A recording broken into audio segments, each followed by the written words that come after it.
hope everybody is having a great Saturday and a great weekend so far. My name is Don Terrell, and I want to welcome you to another great episode of The Color of Motion, where I like to say stories come in all shades. And I highlight people of color and diverse backgrounds in the industry of motion graphics, animation, visual effects, cartoons, and comics. This space that I love so much. I want to welcome you to the show. You know the drill. Jump in, say hello, let me know where you're tuning in from so I can give you a shout out and the props that you so deserve while I make sure, do the housekeeping, make sure that we are broadcasting on all the channels. Looks like we are. And like I said, definitely jump in, give me a shout out there and say hello. Let me know how your weekend is going.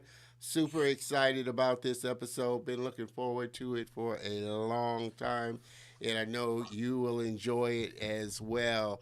Make sure that you connect with me on the Facebook group. Get plugged in, facebook.com/group/The Color of Motion. We have a great time, engaging conversation, have some fun, definitely don't want you to miss out on anything. So share industry news and like I said, just have all around fun for sure. Also, I definitely want you to connect with me on all my social channels there. I want to hear from you. Let me know what you think of the show, any ideas, any maybe potential guests you might like me to try and reach out to and get on the show.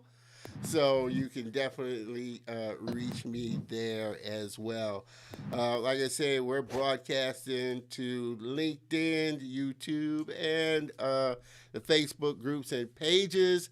But I always kind of encourage people to hop on over to the YouTube channel, subscribe, hit the bell notification so that you get notified of all the great new content that gets shared.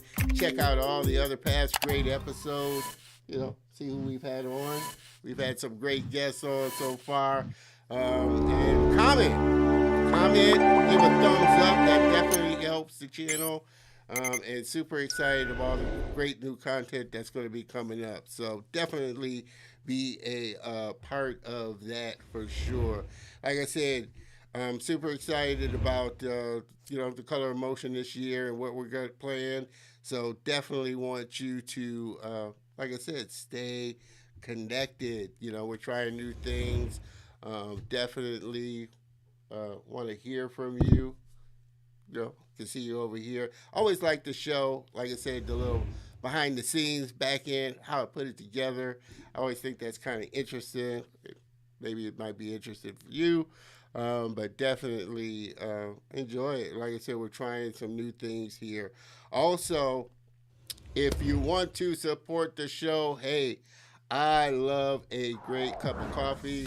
Buy me some coffee. You can, help me continue to level up the show. There's a membership there. If you want to be a part of that, I give some, targeted content there just for the members. So also, hey, jump on over there and help support the show. Like I said, man, I've been super looking forward to this episode for a while. And next guest, such super talented. We're going to be looking at some of his work, sitting down, diving into his journey, and just having an all-around good conversation with him. So what else? Oh, man, I'm going to get hit for this one, so I'm glad I remembered. Want to thank our sponsor for sure, DG Graphics, all the graphics, overlays, animations that you're seeing. They definitely help us make us look good. So if you are a business or a brand that's looking to level up your brand design, or hey, start a live stream show, they can definitely help you there as well. So reach out to them. They'll definitely treat you right. Thank you, DG Graphics, for the support. Well, without further ado, like I said, it looks like we are rocking and rolling on all the channels. I definitely want you to be engaged in this. So please throw in comments, talk to us, talk to me. Definitely want to hear from you and want you to be a part of the show for sure. So, without further ado, my next guest is London born and bred to Guyanese parents. He decided on films at 11 years old, was orphaned by 12 years old. He started in the business in 1990, working with Avant-Garde director Paul Bush at Battersea Arts Centre on Bolex cameras. Bolex. We're gonna have to talk to him about that. I've never heard of Bolex camera. That must be. He's been in the industry a while. He then moved into post production and started in the libraries, moonlighting in his spare time as a clapper loader. His first job was also Idris Elba's first role on a film called Beauty. If you're an Idris Elba fan, which I do like, Idris, he's a great actor. You definitely find that interesting. He made his first composited piece in 1995, directing his first channel identity that went on to win a Promax Award. Worked his way into production at MTV to become an associate producer. He's worked for 30 years across TV, film, and stage production for NBC, MTV, VH1, ITV, BBC, and the Syfy channel, my favorite. His VFX career includes work for The Mill, Framestore, Pixomondo, and Moving-Picture Company, just to name a few. Fitting in a 5-year career also as a professional actor, stage and screenwriter, director. He crossed into the new millennium and reskilled in digital filmmaking, earning a reputation as one of the best VFX coaches in the world, training up a vast majority of London's effects community, currently working today and providing them with their start. 2014 included VFX work through his own company, the Sex Pixels. Yeah, that's always a tongue twister. I want to say the Sex Pistols, which is a play on that, I'm sure, but the Sex Pixels studio for the BBC's World Cup and Match of the Day FA Cup to celebrate the show's 50th anniversary. Today, he can be found supervising multi-camera array bullet time shoots and developing multi-camera systems, including scanning and VR rigs. Everybody, please help me welcome my very special guest and friend, Mr. Mark Pinheiro.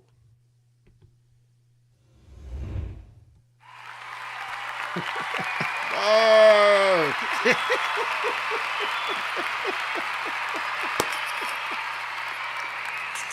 I tell you, Don, thank you very much for that. It's quite an introduction. It sounds much better hearing it from somebody else, I have to say, than me having to talk about that kind of thing.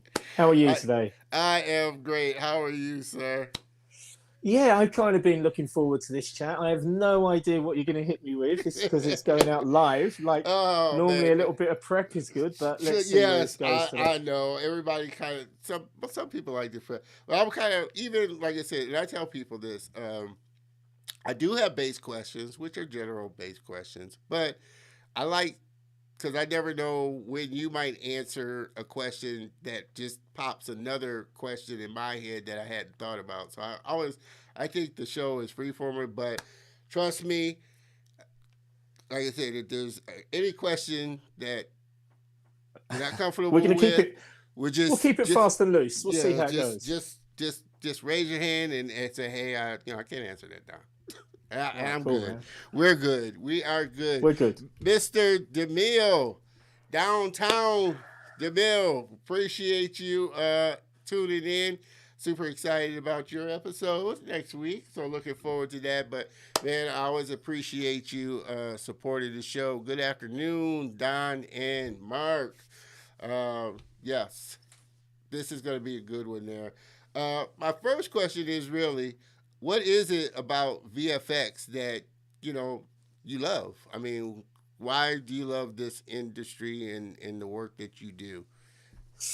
Wow. We got to go back to childhood, haven't we, really? We got to go back to cinema and looking at movies and being mesmerized by the magic that we see taking place on the screen. And then, wanting to understand and learn how they do it, from an early age, investigate it, kind of, peel back the magic curtain, as it were, and take a peek behind, and just because essentially what you're seeing on screen is things that you imagine are impossible and impossible to achieve or just out of this world.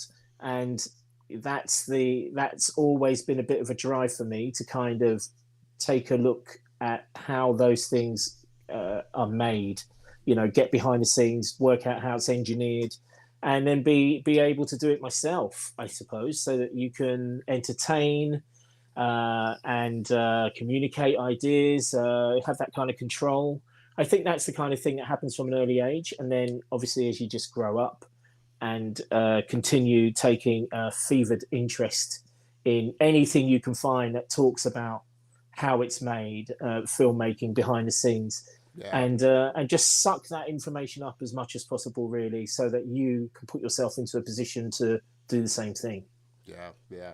So growing up, I mean, was this was it that you wanted to do? You had no kind of, what other kind of inclusions or thoughts of other professions did you think about getting into? I know you did a little stint as an actor and kind of, that, but when you were a kid, were you thinking something totally different that you might be doing? Yeah, man. Like film didn't come straight away. Film, the television always fascinated me. The joke was when I was a kid and we had a black and white television and the horse racing used to come on a Saturday afternoon. It's very boring, but I was still like stuck to the screen because when the horses used to cross the finishing line, the camera would pan with the horses all the way through the race. But then when it finally came to the finishing line, it would lock off. And then the horses would pass the finishing line and they would exit like frame right. And I used to turn around and go to the side of the television because I thought the horses were going to come out of the television and fall on the floor. So I've always been fascinated by TV and the moving image. And then there were certain family favorites in the house that we watched. Like everybody used to hold their breath when Shelley Winters used to dive underwater in the Poseidon Adventure. Oh yeah. Everybody played that game. There was a couple of things we did there, or we'd all sit down and watch John Wayne in True Grit as he's doing his shotgun twirl that was later adopted by Arnold in Terminator 2. Yeah. And then you see, I had a. But that was television. But there's only so much interaction you can have with TV. Most of the time, my fun and excitement was gained through sport. We're English, and our national sport is football. And I played a hell of a lot of football, man. I played football every day at school, after school, Sundays. I used to captain my Cub Scout troops team. I had trials for going to the FA schools at one point. To see if it could be taken professionally. And my dad took an interest in all of that, trying to see if he could get me as a ball boy. So as a kid, I had like football team posters all over my wall. And for various teams, my favourite team switched from month to month, depending on who was doing well. It was sort of generally a Liverpool fan. But I still had appreciation for Ipswich Town or Fulham. And at one point, my dad was trying to see if he can get me a ball boy job at Fulham. But yeah, football was the thing. I thought my plan was to win the World Cup for England and see if that would unite the country. That was my idea. But then, that changed. It changed, sadly, when I was 11. And before we even jump into that, it was 1980 that the thing really clicked for me, because I went round to my mum's friend's house, who was a nurse. She was an early adopter of a video recorder. And she was from St. Lucia, and she had a hell of a lot of voodoo paraphernalia decorating her house. Too much. She even had a daughter that used to ride on her tricycle like one of those little kids out of Freddy's Nightmares. Oh man! You know, playing hopscotch with the three literally wheels in the house. So she was super cool about all of this decoration around her, whereas me and my brother were seriously freaked out by it. And then on top of that, she, you know, would go around to say, "Oh, go around and watch a video. She's got a video for you." We'd go around, and it was always 18 certificate, banned horror movies, video nasties, you know, Grindhouse. And so, you know, I walked into watching Dawn of the Dead, and I tell you what, I was traumatized watching that movie because I'd never seen anything like it in my life. And they had to explain to me, really, they could see it in my face, I'm pretty certain. I pretended I was looking at the screen when I was really looking off the wall, blinking like I'm still looking at the television set, but couldn't face what I was seeing. And then they explained to me, "Oh, you know, it's all make-believe." And I said, "What do you mean it's make-believe?" And they're saying, "Oh, you know, it's just actors, people moving around." I'm saying, "What do you mean?" And I go, "What about the blood?" "Oh, it's just makeup." And this, that, and the other. I said, "How come we're seeing it?" And she's saying, "Oh, because there's a camera moving around." And I said, "What? There's a camera just flying around?" She said, "No, there's a person behind the camera and they're pointing it at people." And I said, "And they're all right. That person's okay." And from that point, that was when I said, "Right, I'm going to be the man behind the camera because being behind the camera is safe. No matter what seems to be happening, that guy behind the camera is always there. You know, he's not getting bitten, he's not getting eaten." And I took that mindset with me to the cinema for the next film I saw. And the next film I saw was Star Wars and The Empire Strikes Back, double bill in 1980. The greatest double bill I've ever seen at the cinema. And I watched that film kind of with a mindset of thinking about what the camera person wanted us to see, and read the film. I think it's one of the first times I ever read the film. Yeah. And really totally, and it was a life-changing experience. So I knew I loved film. It didn't topple football, but later on, a couple of years later, when I realised I wasn't going to be able to fulfil that dream as a professional footballer, that's when I chose film. Gotcha. And just for us U.S. fans, it's soccer. Soccer. We call it, like I said, and it's funny because, like I said, over here we think football, but over there football is soccer, which is the big thing. It's funny because my cousins keep on laughing at me when I talk about football or soccer because they think it's a girls' sport over there. Of course, it's not. Yeah. It's just my cousins. It's not a general conceit. Okay, good. Yeah, and we have actually. Houston has a professional the Arrows professional soccer team here in town. Houston, I think it's the Arrows. Somebody correct me. But no, soccer is really big. Like I said, almost this big as football is here. Wow, really? It's picked up over the years really because has. It wasn't, was it? It really has. I mean, it's of course football is the American pastime here, but I'm surprised, and especially kind of in here where I'm at because we're closer to Mexico, and there's a lot of Hispanic and it's really big. Soccer is really big in that culture as well. So it's picked up a lot, and wow. Of course, it's commercially, it's still not nowhere near commercially where football is, but it really is a big sport, and a lot of people do turn out when the games are played and everything. So it's going to be at least 20. It's at least 25, almost 25, 30 years since we started to see USA on the kind of international scene, really, isn't it? Yeah. As far as that sport, but I'm curious. You mentioned a lot of American films that you watch, as a youth. Was that the kind of thing over in London where you were consuming a lot of our films that were coming up? Were there a lot of UK films that really made an impression on you as well? Yeah, well, I sucked up a lot. My favorite film is Drugstore Cowboy, and in that film, there's a character they call the TV baby, and I think I was a TV baby. I was pretty much babysat by the TV.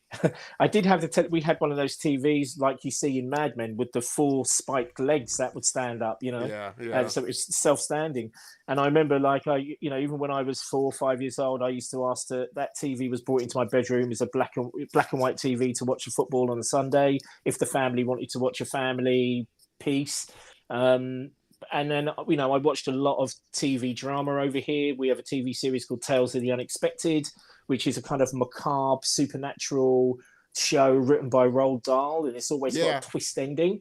Okay. And, you know, then we'd have the American imports like The Outer Limits and The Twilight Zone. Massive fan of The Twilight Zone. Yeah, so love that kind the of Twilight Zone. Yeah. Yes, I'm a big Zone fan, and so I watch a lot of TV stuff. I watch a lot of kids shows over here. There was American imports that we had, you know, like the American comedies, the half-hour shows like Different Strokes was a big deal over here, which, you know, you'd love. But then, you know, that's television, that's fine. And, you know, what you really take away from that is, you know, you enjoy the characters, you enjoy the actors, you enjoy the performances, not necessarily the story so much. Those things, the characters really come through more than the story.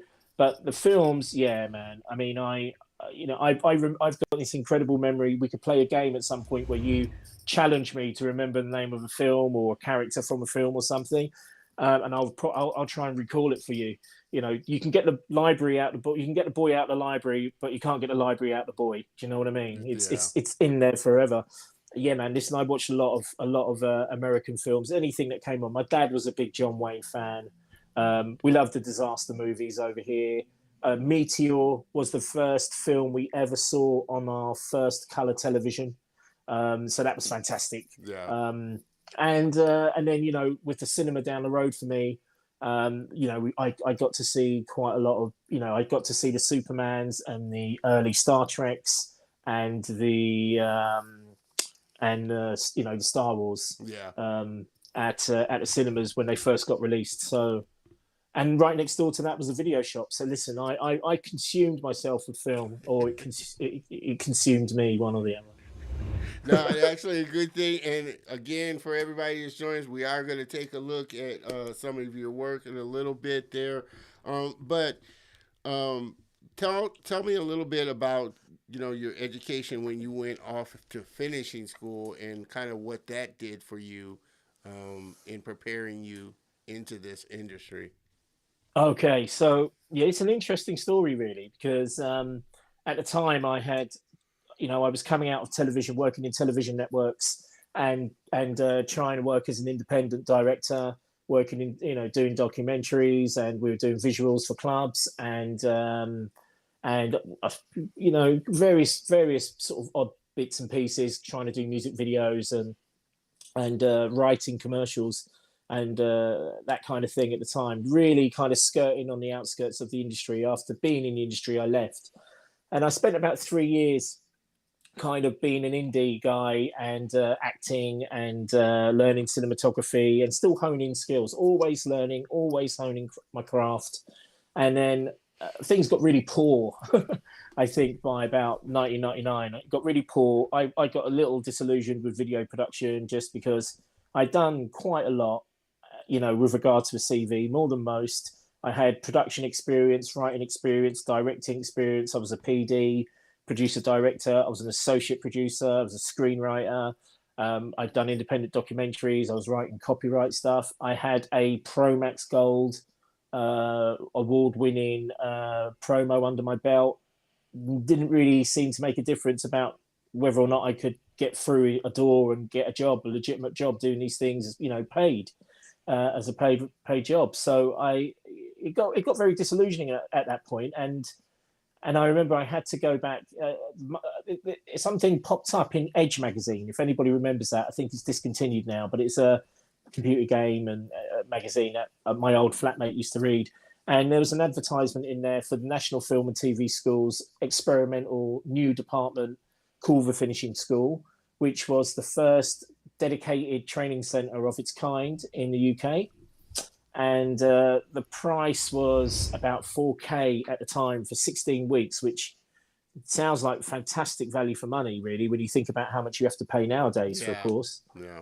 And I had to sort of go back to my sister and sort of beg for some money back from her to pay for that course. And then I also took out a career development loan.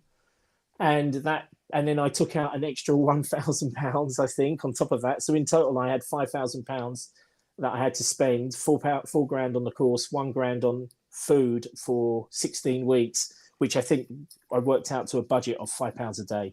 So I was eating £5 a day worth of food for 16 weeks.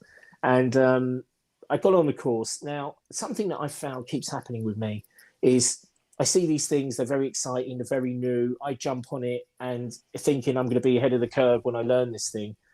And then I realize that the actual institution isn't as organized as you might like them to be. And before you know it, you're contributing much more to the course than the course is actually contributing back to you. So during this course, we had 8 weeks of not even touching moving images at once. Not once did we touch moving images. And in the end, we had a mutiny in the classroom. We basically said, this is not what we paid for. This is not value for money. And they were like oohing and ahhing. And, one of the teachers there is a very defensive guy. And he was always popping in and out. I could tell he was trying to get some kind of production going where he could shoot some material for us. And in the end, I said, look, I've got material, right? I really love the advertising campaign that you guys have done for the school. They did we have a series of children's books called Janet and John. I don't know if that crosses over to the States, but it's these very innocent 1930s kind of kids, very innocent sort of, if a bit like the Famous Five, if you know Enid Blyton's book. Enid Blyton's book, series of books. Okay, so very much that kind of style. And because I did a documentary for Montessori nursery school kids, I had archival footage from Maria Montessori back in the 30s that I paid for already. I shot documentary footage for that, I shot it as a wildlife documentary, so we didn't kind of interfere with the children. And I basically brought that footage into the course, and that basically furnished us with moving image sequences that we could work with. And it looked perfect because it completely matched the actual advertising campaign that the school had adopted for themselves anyway. So I basically had 8 weeks of kind of not really learning much. And we were learning After Effects version 3. And then I think version 4 got released just during the course. And, as we were starting to investigate more, we started to realize that the industry was maybe going to move towards shake. We had one flame in the school, but one guy, he basically sat with that and we never had a chance to use it. He owned it. I love that. I love him. Sam, if you're there, Sam Smith, he stole flame from us. But so we basically learned After Effects. We kind of looked at shake, but no one could teach it. And but by the end of the 16 weeks, we managed to learn rotoscoping skills, and we did some green screen keying. And I shot 3 shoots. I shot my own showreel. I shot a showreel for Kieran Crowley, who's supervisor over at Milk. Murray Barber, who's one of the co-owners of Milk. We were all in the same classroom together, sitting next to each other. And then that got me a job at Mill Film. And when I got the job at Mill Film, altruistically, as I always did, in order to try to make the course look successful, because everybody had a lot of complaints about it, because and I said to them, listen, if we go out there telling everybody that the course failed us, it's just going to sound like a bunch of students finding an excuse to for their lousy work on their showreel. I said, we have to say that the school did good so that it makes us look good. So in the end, I ended up, once I got a job, I kind of went around and got every other classmate to come in and work with me, so I got them all jobs. So I got about 4 or 5 of them working with me at Mill Film. So yeah, I did my bit, and then that led to a relationship with the course where they got me back 2 years later to take the course to Spain, and we was the first compositing course we taught in the Escuela. In Madrid, it was the Escuela de Cinematográfica school, and 2 years in a row I did it in 2002. I went out to only teach rotoscoping, but then I ended up having to teach 6 weeks of the course of a 12-week course, and then the next year, because that went well, the following year, they gave me all 12 weeks to teach. So, yeah, that relationship with the finishing school, St. John Walker, that went pretty well. And Saint is now looking after Escape Studios. So he's not that far away. You know, Well, it's a small world. It's a small What, world. what do you think now?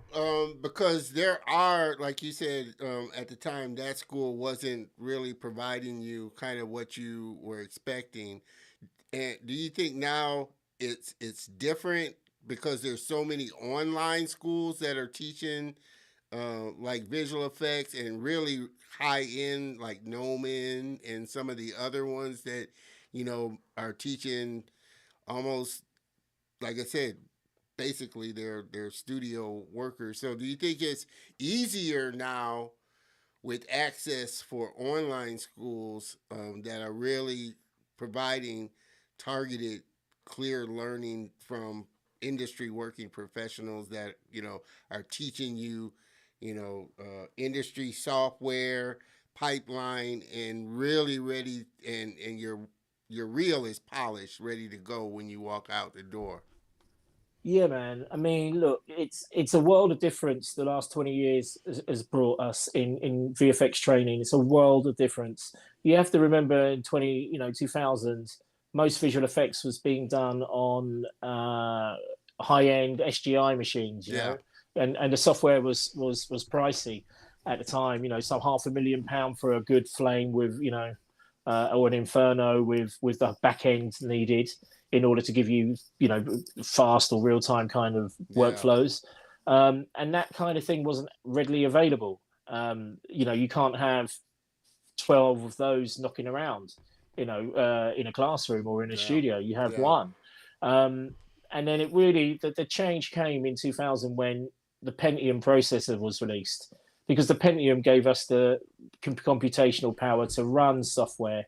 So that, and everybody exploited it. Companies came up with new bits of software that could run on those machines. Yeah. And obviously the companies, lapped it up. So that's where the change came. And that's where the opportunity came in to finally break into the industry, because it was dead men's shoes normally. You wouldn't be able to get a job unless that post became available. But this was the first time where new seats were made, even though, the existing workers were still there. So that's how you could get in. And that's how that all changed. And then, when you talk about how the training's changed, well, those softwares were very new at the time. People were still getting used to it. The things that people thought were going to be used in the industry, like After Effects, they weren't really industry standard apps. There was a different, things that people didn't appreciate at the time was, like, for instance, how the software might manage the color spaces.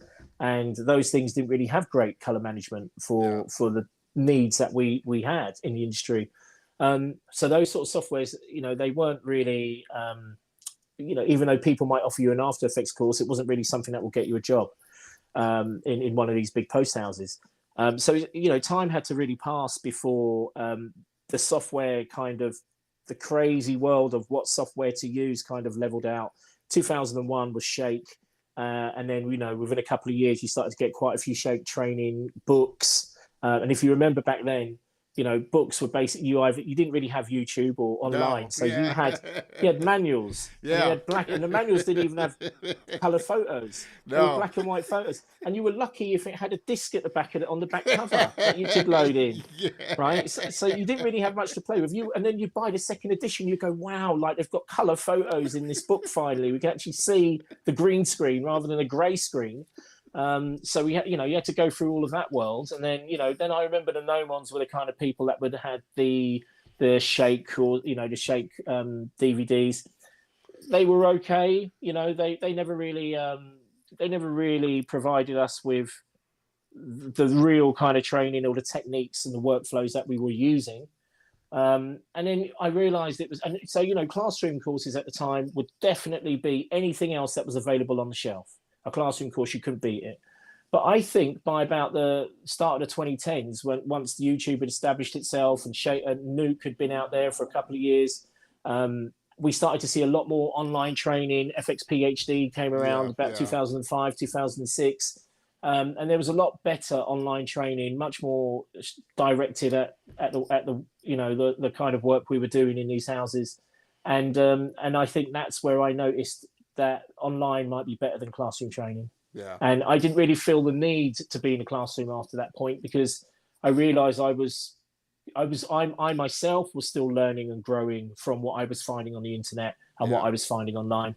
So I think, that those first 10 years you wanted a classroom, but I think from 2010 onwards, we're lucky. We've got the internet now. People have no idea how lucky they are. YouTube University is just waiting for them.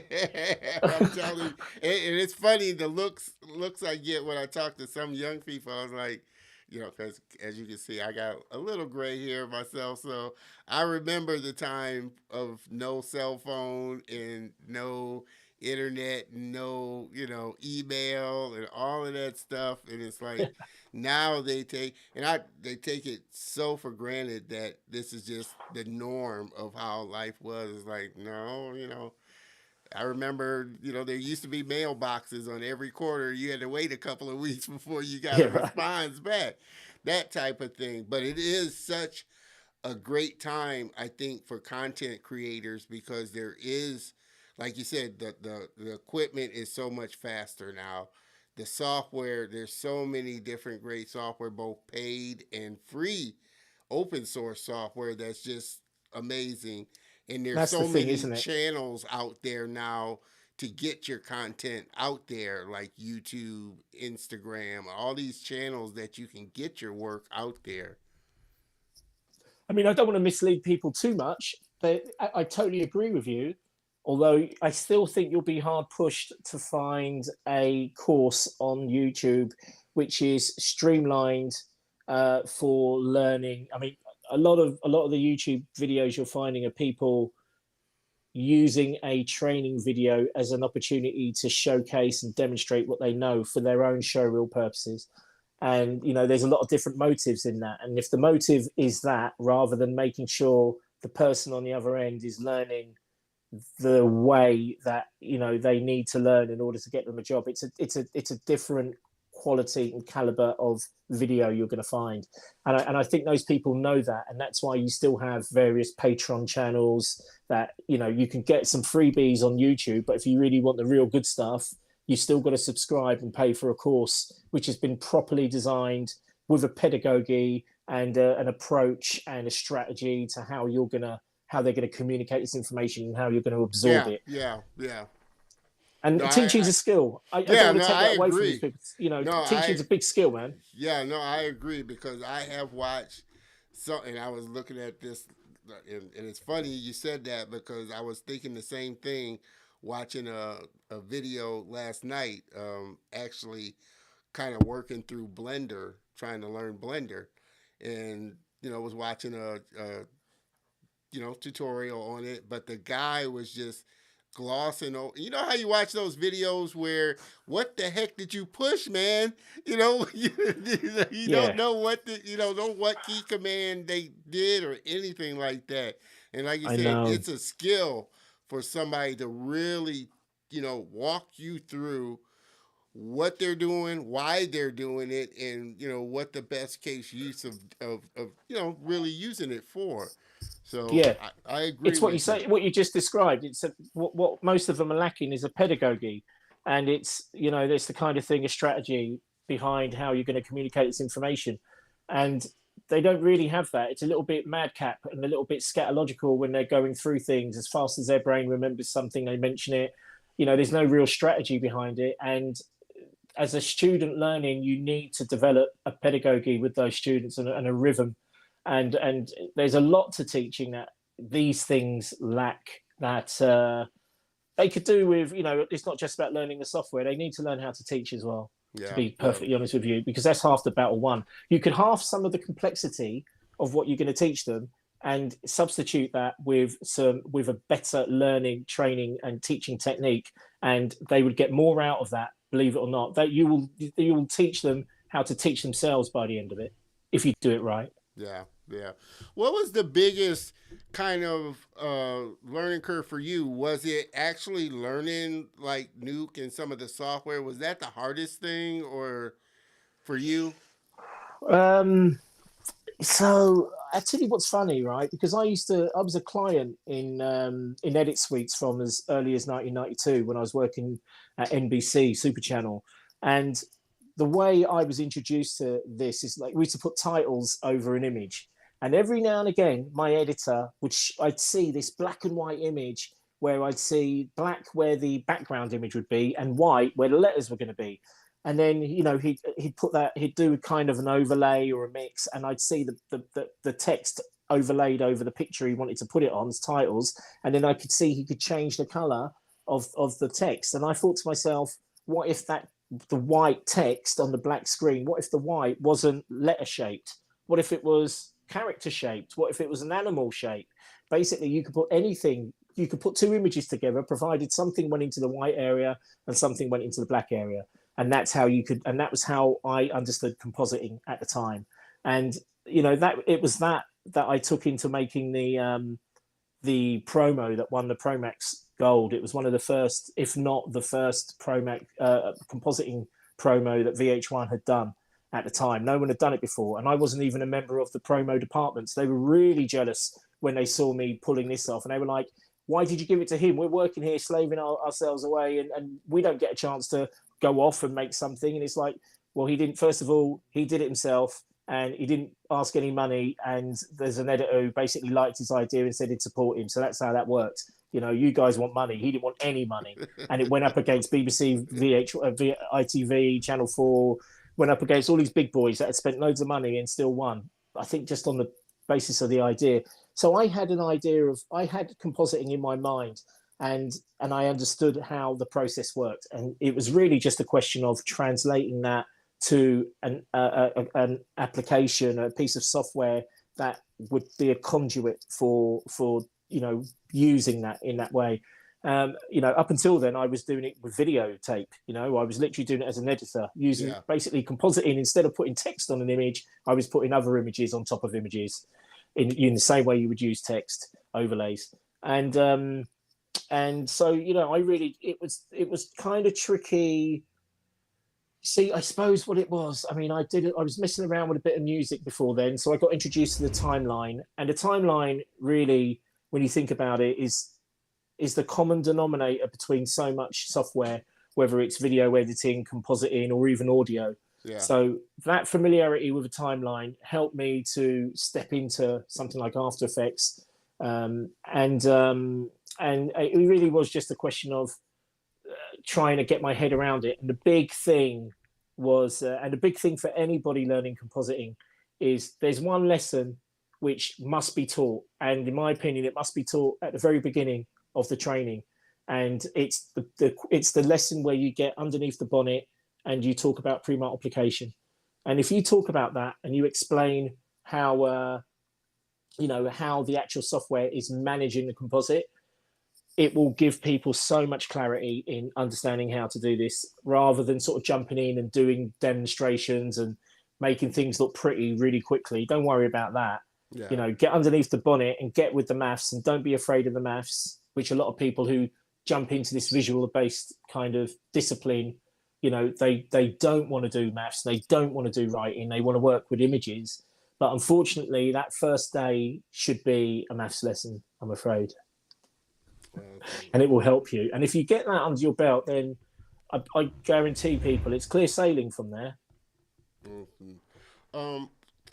Tell me, what do you think are kind of the main differences between UK studios that you see, even though, like I said, and studios over here in America, in the US, do you see any kind of main differences or commonalities between the two? I guess I see more commonalities than I recognize differences. I mean, I've never had the pleasure of working in an American outfit somewhere. In 2003, when I was in Spain teaching the finishing school to the Spanish in Madrid, I did have an invite from Digital Domain to work on iRobot, and I think it might have been maybe The Day After Tomorrow, around the same time. Okay. I always like that. It might have been maybe those two. I know it was definitely iRobot, and there was something else that they wanted. It could have been A Day After Tomorrow, but I'm sure it was something else. But they invited me to come over, which, you know, I declined because I got an NPC over here offered me some quite nice opportunities if I came to work for them instead. Yeah. And so I never actually went to the States, but from what I learned over the years was that there was a different way of working, and everything was, whereas over here there was a kind of, even in France even more so, but there was an idea of authorship over a shot. So if somebody was given a shot, they wanted to do everything, and then they wanted to be able to say, this is my shot. Whereas what I learned in the States at the time, and this was backed up by the release of a piece of software from Autodesk, which we'll come to that. But over here, we had this authorship idea. In France, even more so. If you go to someone like Booth Company, they were basically doing the 3D. The artists would do the 3D and the comp. Over here, we would split the discipline between 3D and 2D and different teams doing each. And over in the States, I heard it was even more broken down. I heard that there would be people just tracking and people just rotoscoping and people doing CCs. And that was why, coming back to this piece of software, I said, when Autodesk wanted to take Inferno back in 2001, and they wanted to port it across to Linux, and it came across as a piece of software called Mass. And then it didn't really take off. No one adopted it. And then a few years went by, and then they launched it again under the name Toxic, which, and they wanted me to push that when everybody was looking for a replacement for Shake. So we were looking at Toxic, we were looking at Nuke, and we were looking at Fusion by Ion at the time, now Blackmagic. And, I remember looking at Toxic, and they were trying to really, encouraging me to sort of force this a lot onto my students. And I was like, but nobody works this way. Nobody works, where somebody just does tracking, somebody just does roto, someone does clean up. It doesn't work like that. The most we have is an assistant that does like the roto and the cleanup, but the rest of the work all goes to the comper. Yeah. So that was a hard sell to the British market, really. We couldn't get that one across. So that's the little that I learned about how different the States might work. But I think because of all of the kind of cross, the sharing of shots and the whole cross-pollination of assets these days, especially with like Marvel projects, I don't think the studios can afford to work that differently, because I think pipelines, they will differ the here and there, but essentially pipelines are going to be very similar no matter where you go now. So maybe in the early days it changed, but I would imagine that anybody can slip into any company no matter where they go now around the world. I reckon it's the seas are calm. Everyone knows what's going on now. Yeah, they and that's what I found out too here, especially for the bigger companies. They're wanting you in a specific discipline, more so than the smaller companies that, okay, you could do compositing, you could do this, you could do that. We don't have a whole lot of people on a team. You're going to be doing a lot of different stuff. But in those big companies, you're kind of, that's what they say, they're kind of pick your poison, what discipline you're going to be in, and that's the discipline. You may jump into another one to kind of help out, but for the most part, like if you're in an animation company or something like that, you're either a rigger, that's what you do. You're a modeler, that's what you do. You're a texturer, that's what you do. Visual effects, you're a colorist, that's what you do. Those type of things.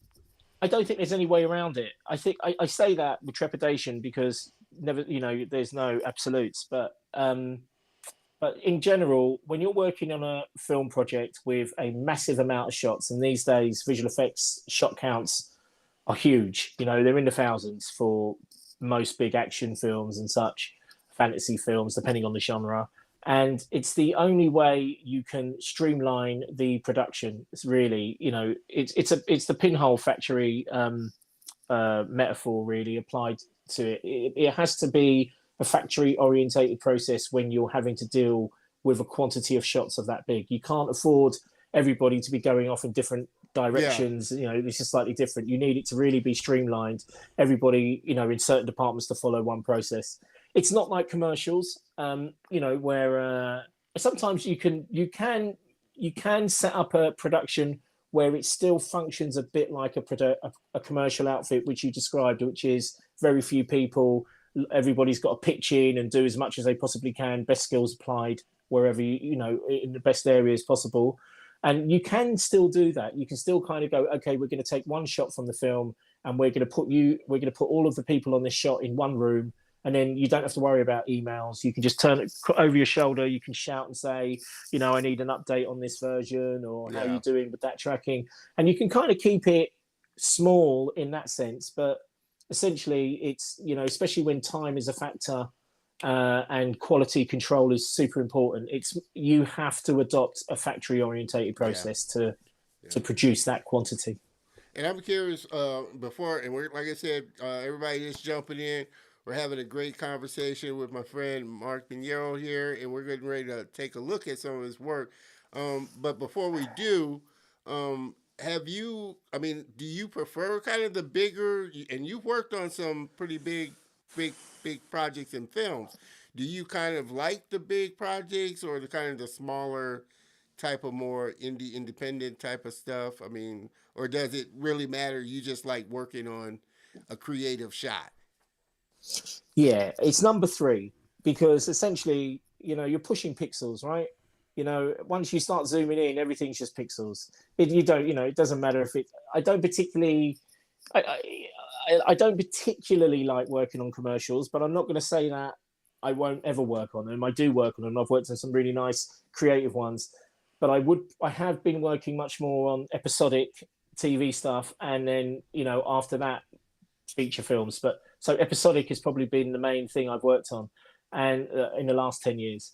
And do I like it small, or do I like it big? Small is great. Small is nice. Small is intimate. It's friendly. When you're working on something small, a small episodic team, like I did in Ireland with Game of Thrones, that was essentially almost like a bedroom operation at the time. It was a townhouse, and they kitted out one of the rooms with a few computers, a bare bone network, and it's probably about 12 of us in the rooms. It was almost like a classroom. Wow. But then you could go somewhere like, I'm currently at Framestore, and I've had a couple of tours at Framestore now. I think this is my 3rd.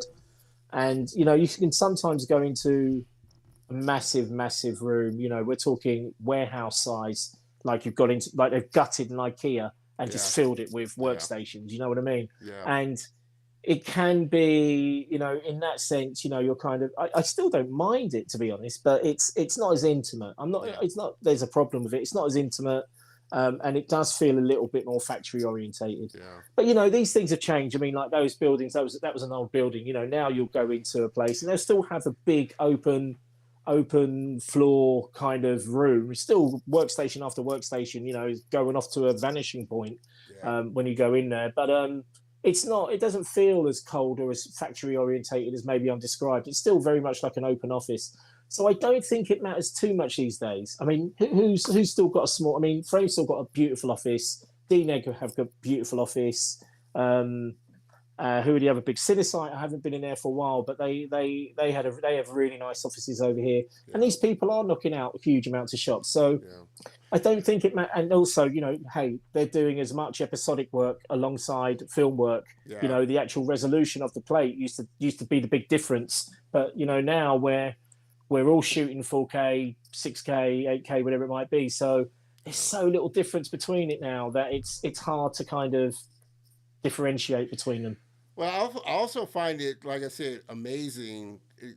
These films and productions are so big. They've got so many different studios working on different parts of the shots, how they, coordinate all these different studios on these films. Like you said, like Black Panther, when you're looking at the credits, you see this studio, these were, it's like just amazing amount of people that go into it.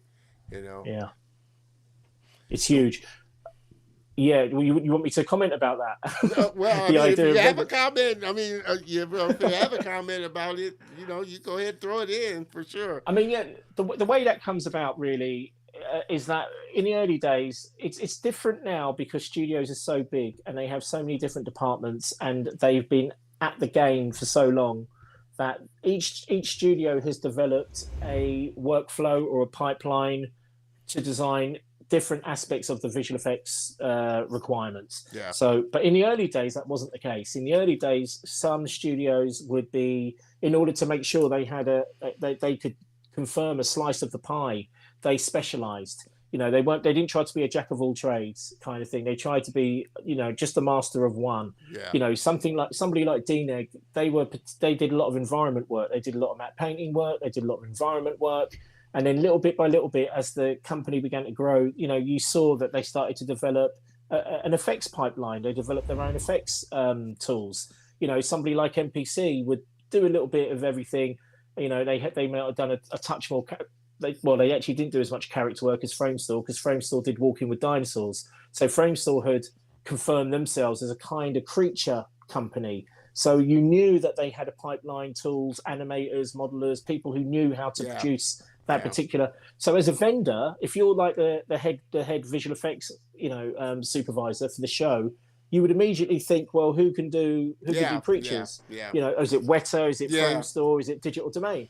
Who's really good at environments? Oh, that's got to be DNEG. And so you would start to decide and throw the work out to each specific vendor, based on what they did best. Nowadays, then you started to see things like in 2005, 2006, Tim Burke, who was my supervisor at Mill Film, he gave 90% of the work for Harry Potter 5 to DNEG, which meant giving their company a huge boost to be able to show for the first time that they could do everything. They could do environments, they could do characters, they could do effects work. And so little bit by little bit, these companies all began to build up, and now they can all do aspects of it all. Take something like the Hulk, the character, the Hulk. It's gone for, how many companies has it gone through? It's gone through ILM. It's gone to Framestore. I don't know if Weta had a look in on that, but I know it's definitely gone through back and forth between those two, and maybe even a third company had a look at the Hulk. So it just goes to show that now everybody pretty much can do their own. Everyone can do the same thing that everybody else can do. Yeah. Let's take a look at some of Mark's work here. Like I said, you've worked on some amazing projects for sure, and we're going to jump back and do a little more talking about it.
Some amazing work, and like I said, pretty much all of them were like my favorite. I'm a big Guardians of the Galaxy fan. I don't know why. I love Guardians of the Galaxy. And you've done worked on a lot. Is there kind of a preference of what you the type of effects you kind of like working on, and which ones do you think you're better at? than some? Well, when I go into companies, if it's a big effects film like Guardians, you might be asked if you want to work on environments or if you want to work on characters when you go into comp, because those are the two different effects productions that are basically going on. So they're going to do environments, they're going to do characters, and they generally split the work up, or have split the work up between two teams in the past. And I have done both. As you can see, I've done characters, I've had to do Rocket or Groot. You know, on Guardians, actually, I think Guardians might have been one of my first big character pieces. And I think it was my shot that actually set the look for Groot for the show on that one. We had to do a look dev. We all did look dev, and my one got picked.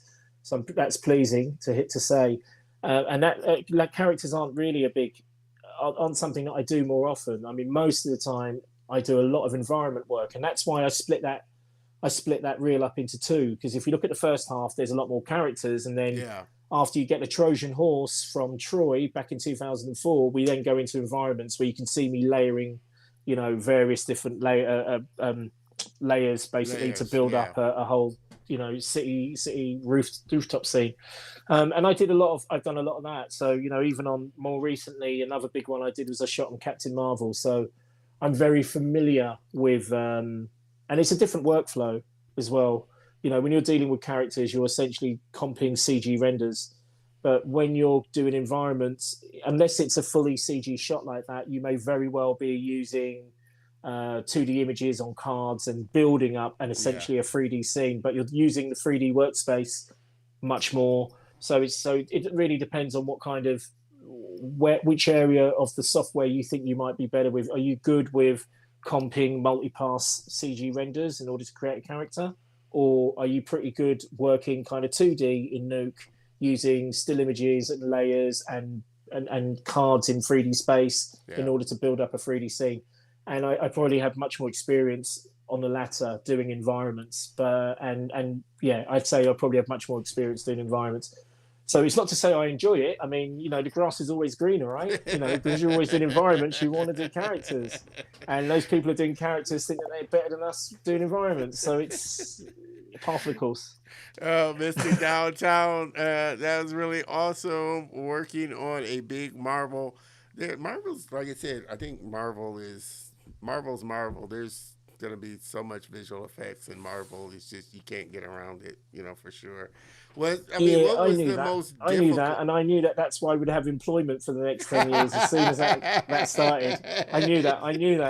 Well, I mean, it kind of happened in 2000, didn't it? Did you get a chance to work on Black Panther? No, I worked on around that time, 2016, 2017 was Black Panther, wasn't it? I think it was 2018 was Black Panther. Yeah. 2018. I was just trying to think who I was dating at the time. I think it was 2018. Who did I go to the cinema with to see Black Panther? I think it was 2018. And 2018, I was working in a company called Automatic, who look after the visual effects for Vertigo films. Okay. I mean, they're another one who's got things wrapped up because you know they've always got a constant stream of work. But you know, I think with the Marvel movies, every vendor now, you know, is trying to see if they can pass the Marvel benchmark of being able to take on Marvel work. And because I mean, look, where's it going? It's not going anywhere.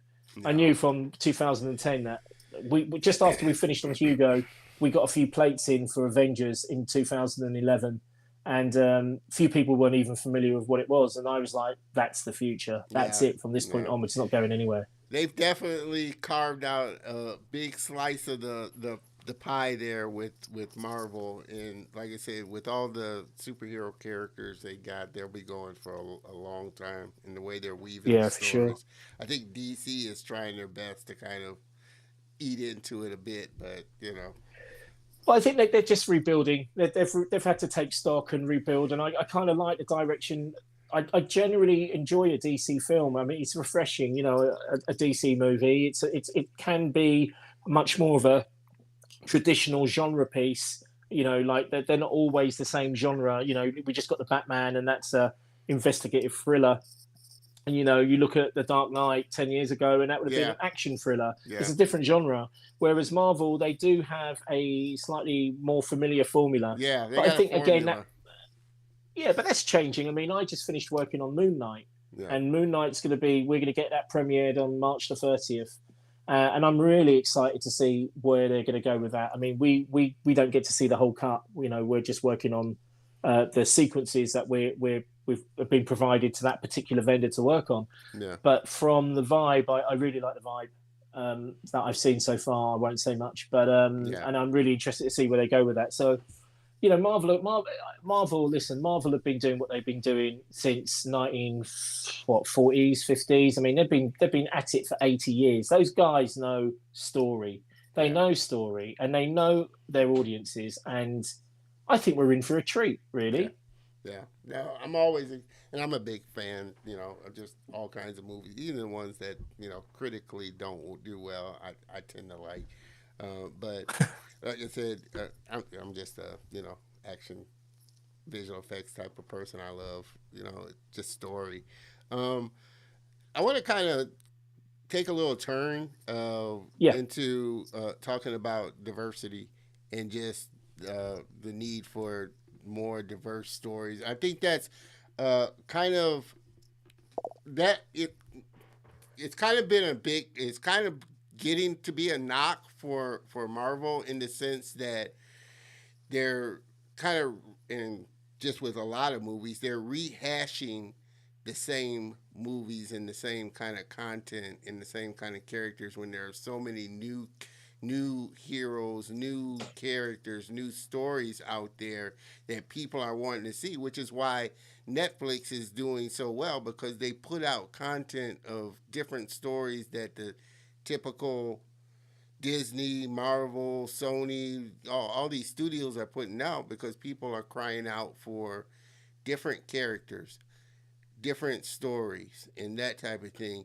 Do you see that as something that is happening over in the UK?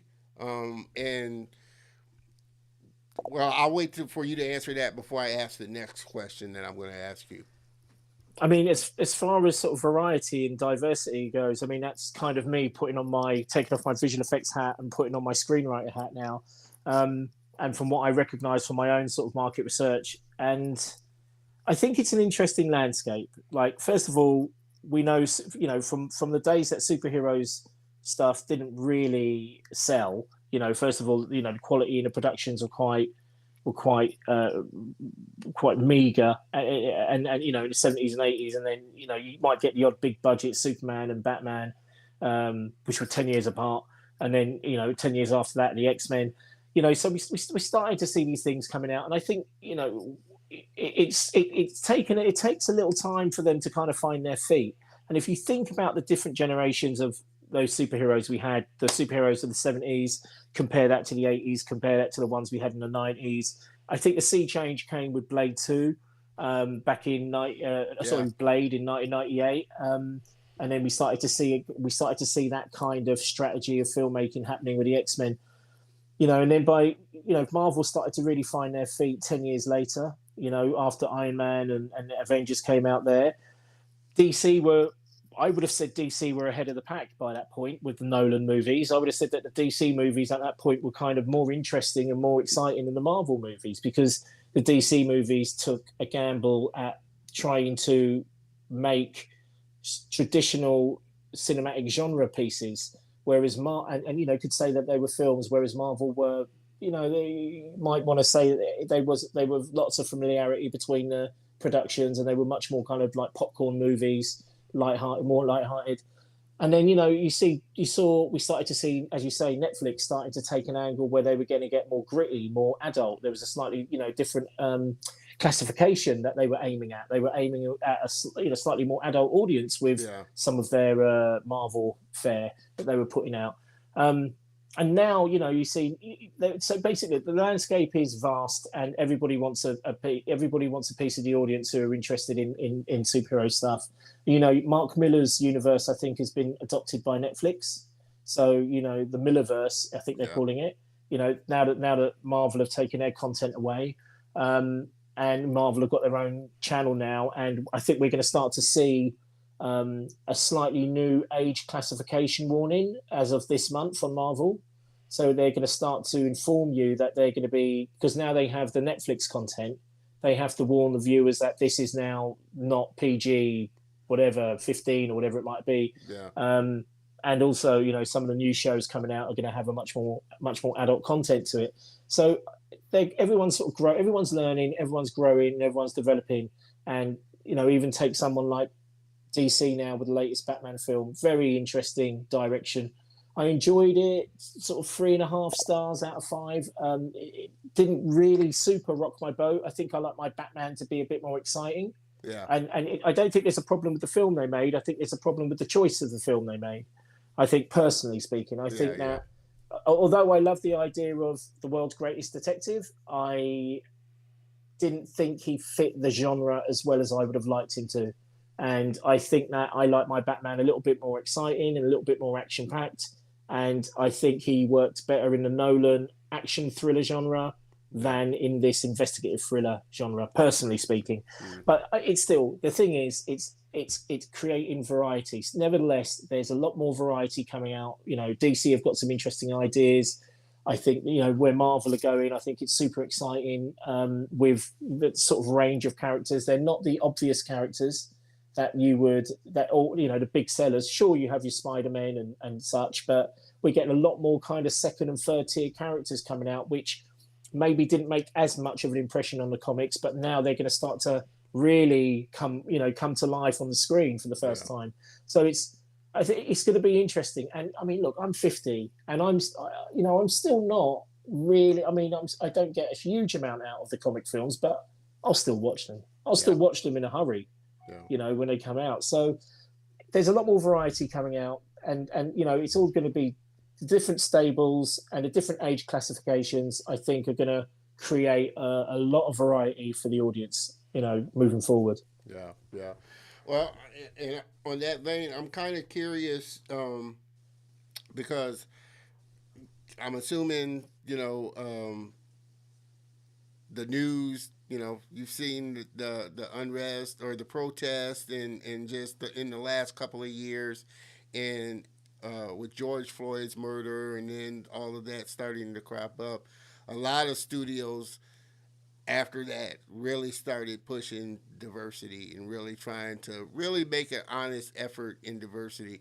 What was the conversation in studios over in the UK during that time as you guys were watching what was going on over here? Were you guys having the same kind of conversations afterwards about, you know, we don't really have a diverse group of creators and stories in our studios, and that's something that we need to work on?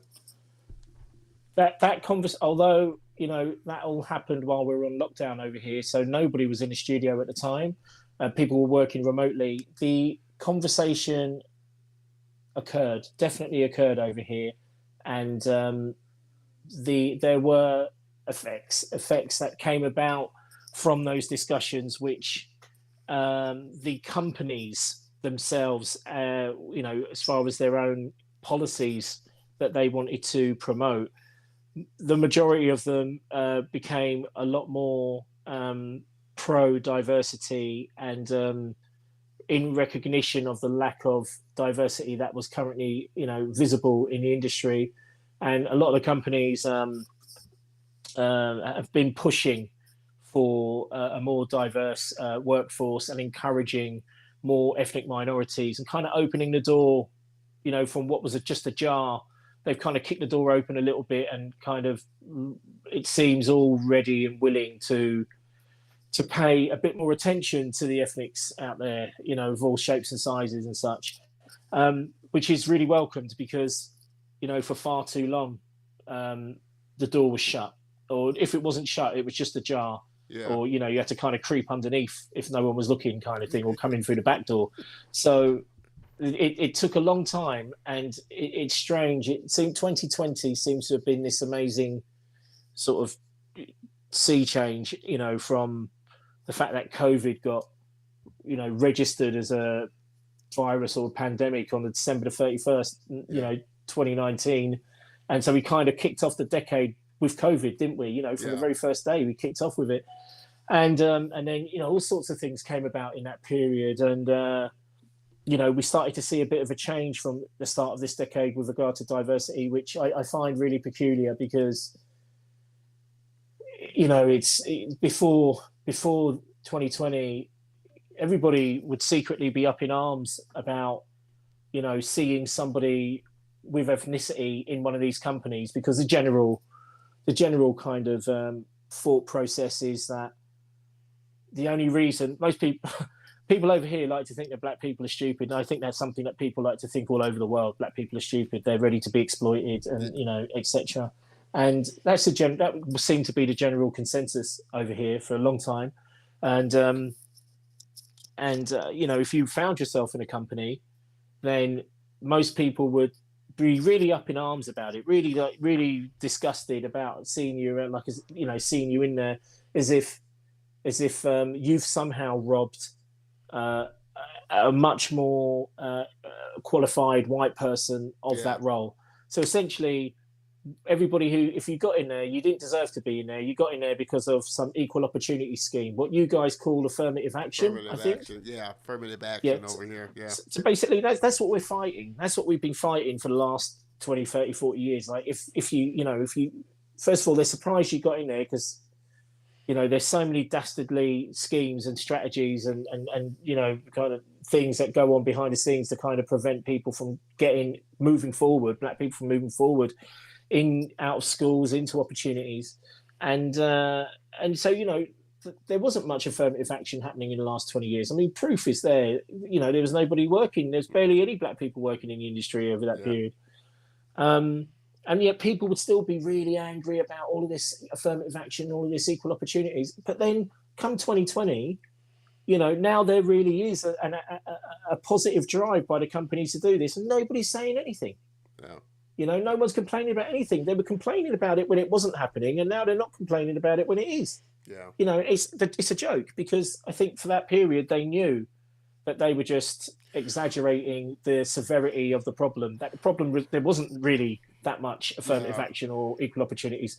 And the other thing is, if you do get in there and you were black, half the time they'd be trying to saddle you with the stereotypes that the media and everybody else wants to thrust upon black people. What were we supposed to believe? That we're visual effects artists by day, and then when we leave the company, we're drug dealers and gangbangers. Is that what you're trying to tell me? You're trying to tell me that gangbangers are visual effects artists as well? So what are you treating me like a gangbanger for? I am studying and going home and feeding my fish or whatever it is I'm doing, playing with my cat. And you're trying to treat me like I'm as soon as you come into the room, it's like there's a thief in the room, there's someone in the room, the fear of having a black person in the room, and then the safety in numbers that they have to be able to sort of bully and cajole and aggravate and all the rest of it. And you become putty in their hands. They like playing around with you and teasing you and provoking you and obstructing you and obfuscating your opportunities and distracting you and doing anything they possibly could to demonstrate that you were not you shouldn't have legitimately been in that company in the first place. They have their fun. So listen, I'm really pleased that you can't come down on the companies, because companies mean well. Most of the companies mean well, and they want to see a nice, happy workforce, but they haven't got control over the people working in the company. They haven't got control over those minds. They can instruct them and advise them how they'd like to be, but they haven't got any control in telling them how to behave. Once they're behind closed doors, those people can do anything. And when you've only got one token black person in the room and there's nobody else there to witness it and see what's being done, man, they get up to all kinds of nonsense on a daily basis. You know what I mean? Yeah. Well, I say, like I said, it's, companies. Well, I will say this. I felt like when, the whole, protests and George Floyd's murder started kicking off, and then all of a sudden you started seeing all these studios start to post, oh, we're behind Black Lives Matter, we're affirmative action and stuff. I felt like for them, it was this kind of way of getting ahead of being labeled as not being inclusive. so that people wouldn't think that they were a company that weren't inclusive in what they were doing and how they were doing business. Now they're making great. I will say they're making big strides in really opening the doors for a lot of talented creators, really changing the narrative for stories. Albeit some companies are doing better than others, but still they have a long way to go. And especially my thing is on the executive level. I'm always focused on the executive level more so than the actual people that are doing the work, that are The producing it, and artist on the this, shop the floor, yeah. You've artists got the on the shop shop floor, and floor. then you've got the middle management, You right? got middle management and executive. They're getting a lot of great talent on the shop floor. But what's the changes that are being made at the executive level? Because I feel like that's where a company really is made, and the values of a company are really discerned from the top down. The people that are making the decisions. It's still a long way to go. I think what encouraged me about this whole situation was now you're starting to, and at least over here, and maybe you can speak to it as it pertains to the UK, you're starting to see a lot of independent creators, independent black owned and minority owned studios starting to create their content and partnering with some of these studios to get their work out there, that are starting to take ownership of their own IPs, their own stories, their own characters, and really, because they see that there's people out there that really do want to consume them. Like I said, now even though they're with Marvel doing it, or I think it's Marvel that's doing Milestone, that's working with Milestone's characters now. But Oh, really?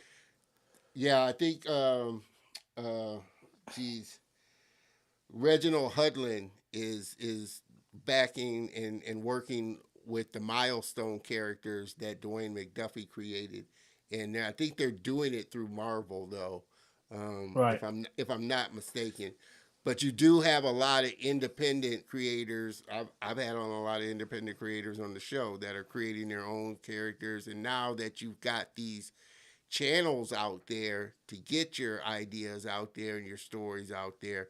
Are you starting to see that? I mean, is that been a rise of independent creators and studios starting to crop up in the UK, or is it still really the mill, Pixomondo, and those that really have, of course they're going to have a big foothold, but at least over here, companies like Disney, companies like Sony, they are starting to partner with Lion Forge, Sands Entertainment, all these other independently owned companies to get original IP and characters out there.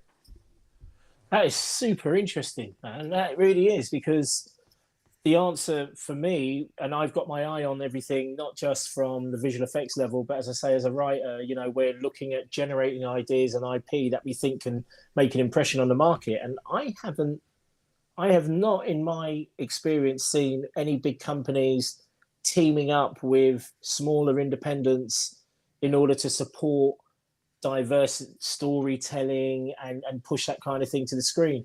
You get incentives from some of the more, from like the BBCs, or maybe the BFI or somebody like that might have an incentive to put forward some money or a bursary that would be able to make some kind of content in that direction. And there is a lot more. I mean, we're seeing content. We're seeing a lot more. We're seeing content, not necessarily black stories. I mean, Idris put out a show on Sky Television over here, which was a predominantly sort of, would obviously have an appeal to a black audience. Yeah. But we're not seeing what you've described there. Big companies, kind of teaming up with small companies in order to support more diverse storytelling that has yet to kind of make it to the Yeah. screen. We haven't seen it, but that is a fantastic idea and a really good thing, I think, to hear happening, and something I think I would love to see happening over here. But no, that hasn't washed up on our shore yet. I can tell you Yeah, that well, for you've sure. got a lot of, like I said, you got, like I said, Lion Forge, which they just like I said, they're the ones behind Black Hair Love that won the Oscar. Brilliant. And yeah, and they're partnering with some of the bigger studios here to create, Black Carrot comics and content. I know, and I'm looking to get them on the show too. Sands Entertainment, they just got a deal with Shark Tank. A couple of the sharks in Shark Tank, they've got some really cool characters, African characters that they're bringing up.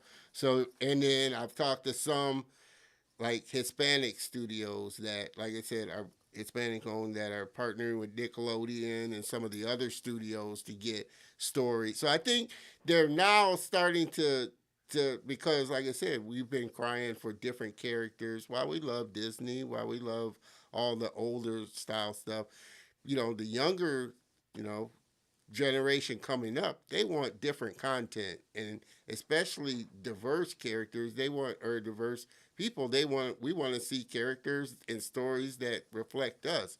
So they're Yeah. starting to understand that and one create their in-house content, but they also know that there's a lot of independent studios, independent creators out there, independent comic book artists out there that are creating stories that Marvel is starting. Okay, well, we'll start to work on these superheroes. I mean, that's how Milestone got to be as big as it was. It was independent, but it became so popular, and they saw such a market for it that now, like I said, they're starting to develop it. So I feel like that's the one of the bigger encouraging things that kind of sprouted from this whole, George Floyd Yeah, that sounds murder and the fantastic. rest. But I think maybe America might be ahead of the curve in comparison to the UK on that front.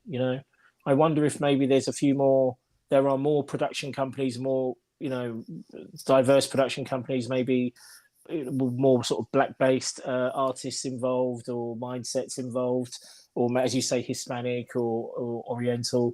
I Yeah, don't think we have that kind of range of. I would be surprised, and I would be happily surprised to learn that there is a much greater range of diverse sort of production companies. I mean, over here, where we don't, you wouldn't find a black production company per se. yeah, You might find a company with a lot of black people working in it, but but none black there's not to owned say that or they would only be minority owned. predominantly black. But you wouldn't find like, oh, this is a Hispanic outfit and this is a Chinese outfit over here, because we're all speaking English over here, and everyone, you'll always get a mixed. The idea is that you'd want to Yeah, have a mixed that's bag of people in any interesting. company. That really is interesting that there, Yeah, aren't very many, minority owned companies that are, creating content out there as well. I funny. know just from a lot of the guests that I've had on are from Africa. And so Right. Africa's starting to have a lot of studios over there and creators starting to, even so much so that companies like Disney and Sony are building remote centers over there to That's connect with incredible. the ones that are Wow. starting to do it. So, like I said, I think over here, in the, and I can only speak for the U.S. because I'm here. I think that's kind of the bright spot with a lot of the companies that are starting to open up a little and start to see, okay, there is this market and need and desire for diverse stories, diverse characters. So let us reach outside of this ecosystem that we have here and connect with studios, and not only use the talent that we have in studio, but let us reach out to companies that have already uh, been created and are run, by minorities. And trusting, like I said, I think the big thing was they just didn't trust that we could do as good a quality of work as, Exactly. yeah. Now, like I said, I think they're starting to see the quality of work that can be done, the quality of stories that are coming out, and knowing that there is a base and a market out there that people want to see. So they are starting to open up and say, okay, Yeah, I mean, over here, I would say it's like the difference is not so much that there's enough production companies to team up with diverse production companies, but the door has opened for the studio. The studios are much more accepting of, pitches and scripts that look and have IPs which which are focusing on diverse stories and diverse characters and with much more ethnicity than maybe they would have taken on before. I think that's the big change we've had over here. There's a much bigger invite to submit, and tender pitches and scripts which are telling much more diverse stories, and they're much more open at the moment to put those into production. So one step at a time, I think. Maybe we're looking at 10 or 20 years before there's a creator out there who's maybe got 5 of them out into, say, Netflix or Amazon, and maybe after that they're in a position to do their own independent production themselves. Yeah. But that's maybe how that might work. But I think what I'm listening to you, I think that there's a difference in the American market. I'm wondering if there is as much of a difference in the American market as I'm seeing in comparison to the, there might be, you've got such a large population of various contingents over in the States. You've got 324 million people over there. We got 7 billion? Is it? I can't remember. No. How many people? You've got 324 million, right? That's your population. Is that right? So. Yeah. I think that's the number. China's 1.3. You guys 324. We're 50. No, we're 70 million. That's it. We're 70 million over here, not 7. And you could find 70 million people over there that might be Hispanic or something. I don't know. You've got enough of an audience to sell to just that market if you wanted to change the language to that, to suit that demographic. But over here we're everyone's English speaking. 329 million. 329 now. Yeah, 329. It's 324, 329. Yeah, it changes. In the UK is 67.22. Exactly, we're roughly 70. Yeah. So we wouldn't focus material on a specific demographic in that way. The idea would be that you would make sure that the piece of work maybe show some diverse characters. It could be a Bangladeshi family story or something. But the idea is that it still should have general appeal to everybody, to the mass market. And, I'm totally for that because I don't want to make pieces of work that will be marginalized or isolated for just a select few. But you want to bring that characters or that ethnicity story to the masses. So you want it to hit terrestrial TV and you want it to be, broadcast to everybody. So I think that might be different, And that's interesting, and which brings me to an interesting point. And like I said, everybody that's jumping on, like I said, we're having a great conversation here with Mark. But I want to ask you a couple of questions, before I wrap it up. And that brings me to an interesting point. Would you say, because over here, when we're creating movies, films, whatever it is, we're not only thinking about, the company's not only thinking about U.S., they're thinking about worldwide distribution. So they're cognizant of the fact, which was why they were really kind of hesitant about, they weren't really sure about Black Panther because they didn't feel like it would overseas-wise do better than it would here in the U.S. Wow. And they're cognizant of that when they're green lighting a film. Is this not only U.S. appeal, but is this going to make money overseas? Is this going to appeal to people overseas? So do you think that the majority of companies that are doing work over in the UK are really doing work for U.S. companies? So they're not thinking about and the ones that are doing, like, say, UK productions or UK films, are they cognizant of, will this resonate over in the U.S. and thinking about the overseas market of when they create something? Because they are here. I mean, let's take BBC. So, we pay our license fee. We pay our £770 a year or whatever license fee, or 120. Can't remember what it is. and that goes into basically paying for the BBC productions. But once those BBC productions have aired on terrestrial UK broadcast, channels, they then get syndicated to every other country around the world, and we export those productions. And the company, take a Downton Abbey or I don't know. Let me think about what couple of productions. I worked on one called Man in an Orange Suit, BBC Two. Trying to think, Pride and Prejudice. No, what's been really? Can you remember what the BBC have been pushed out that you've seen recently? I mean, I Something know, that, and it's funny because usually when there's a British show or something like that, they translate it or it gets remade, like The Office. I know The yeah, Office The was Office, really big Ashes to over, Ashes, The Office, yeah, sure. was really I big mean, over there. yeah, there is that. I mean, that does happen, but I think that when you're exporting UK product, I think there's a certain thing that you're exporting, and I think you're exporting, whatever the story is, you're selling Britishness. Yeah, People are listening to English language. You're looking at English manners, etiquette.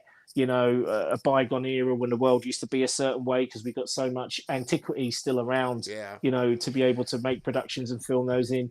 I guess I can only So think you of maybe like Doctor Who or yeah, something so like take a Doctor that. Who. Okay, perfect. Doctor Who, yeah. I think That's Doctor Who's made for a UK audience, I would yeah, say. It's made for a UK audience, but there's enough flavour in it based on the genre that it is and its reputation that it will pick up, I think, a niche audience. I don't think it's going to be as welcoming, or, welcomed by other Americans as, say, something like a Game of Thrones, or maybe Downton Abbey was a big hit for you guys. But it's a niche audience. It's gonna appeal to a certain age group and a certain type of person within that age group. But I don't think that they're angling that so much. I mean, sometimes it's really obvious when they're doing it. They'll put an American actor in there, or they'll deliberately film in a location that will have an appeal yeah. to an American audience. It might even go to America. It could be as obvious as that. But I think most of the time they're making for a UK audience, and they're trusting that its Britishness will have an appeal when they try to export it and syndicate it around the world. Interesting. Yeah. I'm going to throw a few more comments up before, Come on. like I said, Mr. Gabe, I appreciate you, brother, hopping in there. Happy, hope everyone is, yes, we are having a great Saturday. I hope you are having a great Saturday as well, Gabe. Appreciate you tuning in for sure. My man, Mr. DeMille, always sticking with us there. You can definitely see more of a shift with adult content. Yeah, Netflix, like I said, they're more willing to kind of step out on the line of the stories and things that they're willing to do. HBO too. HBO fantastic for that. More than anybody else, I think. HBO. Yeah. I mean, I love, and I think that's what people are craving, which is why they're doing so well that they are, and the content that they are putting out. Love Arcane. I love Arcane. You know what we need in order for that to really work. I know you've got some questions, but we just need more talent out there. We need more people. If this is the kind of content we think we should get, we need more writers, we need more producers, we need more directors, and we need more actors, and we need more diversity and ethnicity in those areas so that these things can happen. Because without any of those things, it's not really going to happen. Well, but I'll say to that point is there are. You might not think it because they're not Very giving true. us the opportunity, and they haven't been given the opportunity. But there are so many talented writers, directors, artists, creators out there, which is why I say I do love this time now, because they don't necessarily have to wait for Disney or Sony or a big studio come knocking to get their content to be seen. But there are crazy, like I said, I've met so many, just one here in the States, but just in other countries. Africa is just booming with creative content and creative creators. I've connected and talked with so many talented, super talented, but like they say, in Jamaica and the islands and like that, their thing is, because most studios, like I said, they're at a certain quality. They're expecting a certain quality, so they don't think or they're not sure whether they can deliver the kind of quality that, say, Disney is used to or Sony is used to, and the people here in the States are used to seeing. So they're not given the chance to tell their stories. Now it's starting to get a lot better, but Right. I will say there are just crazy number of creative people out there. They just need the opportunities to tell their stories and to get their work out there to be seen. You're right. You're right. You're right. You're right. There are always. You're absolutely right. The people are there. I guess we've got to start somewhere, right? Yeah. We've got to start somewhere. We might Yeah. not be able to penetrate the big channels immediately, but you can maybe start with your YouTube web series. Look at something like Cobra Kai. If Cobra Kai started off on YouTube, now it's picked up by Netflix. Yeah. So that you've got to start off small and take some baby steps. But you're absolutely right. The talent's there. Well, look, let me change what I said. The talent need to come together. If that's their angle and that's their direction, then there needs to be more of a union between those people to come together with a shared idea and a shared vision, and everybody plows their efforts together and they build something. Yeah. And we've got to start somewhere, one brick at a time. We've got to build something. Yeah. And I would hope, like I said, here, especially in the States, I would hope big influential people, the people like Oprah, the people like Tyler Perry that have the money, they have obviously the knowledge of the industry, they have this kind of clout that they could start helping to bring some of this creative talent. You're starting to see it. You've seen it in the music industry. People like Jay-Z, like you see it in the sports industry. Creators like or athletes like LeBron and some of the other ones are starting these media companies and starting to get the talent that they know is out there and putting behind it to create these things. So it needs to be more done, I feel. And like you said, it's a slow process, and it's happening, which is what excites me about this time, because like I said, we are in a time now where we do have a lot of influential and very rich people of color. That's what I was going to say. There's the difference. The only difference there is that the states have got the numbers in the states are always so much bigger than the numbers in the UK. Yeah, you guys earn crazy figures and millions and free figure millions and stuff each year. You hear from the days of Michael Jordan, you hear what his annual earnings are, and Oprah Winfrey, and as you say, Tyler Perry, and those people are killing it.